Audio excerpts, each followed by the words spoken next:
L'athéisme va-t-il dominer le monde? Il est 6 heures de l'après-midi. Jeanne et Charlotte discutent à la sortie de la fac. Un jeune homme visiblement porté sur la religion les aborde en souriant.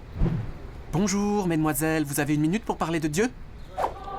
Mais non, Jeanne et Charlotte n'ont pas une minute pour parler de Dieu parce qu'elles pensent que Dieu, ce n'est pas cool. Comme 13% des habitants de la planète, Jeanne et Charlotte sont athées.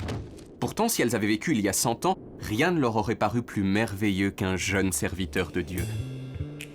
L'athéisme n'existait pratiquement pas en 1900, mais aujourd'hui, si c'était une religion, ce serait la 4e confession du monde derrière le christianisme, l'islam et l'hindouisme. L'un des facteurs de ce succès se cache sous le front interminable d'un homme austère et déterminé, Vladimir Ulyanov, dit Lénine.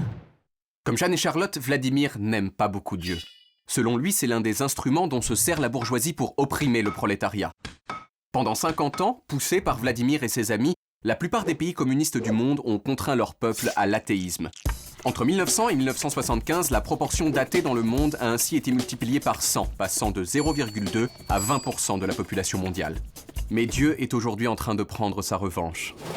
Depuis la fin des années 70, l'athéisme est en perte de vitesse. Partout où le communisme a reculé, la religion a gagné du terrain.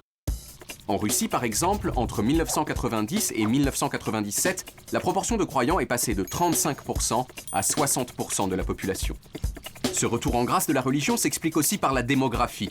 Les habitants des pays les plus religieux font en moyenne beaucoup plus d'enfants que ceux des pays non religieux. Alors qu'ils étaient 20% en 1975, en 2050, on estime ainsi que moins de 8% des habitants de la planète seront athées. Dans ce futur lointain, Dieu sera de nouveau cool, et Jeanne et Charlotte, qui auront alors 60 ans, pourraient bien se sentir un peu seules.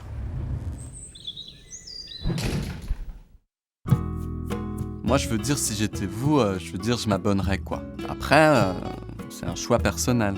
Enfin bon, si vous avez envie, cliquez dans le cadre prévu à cet effet.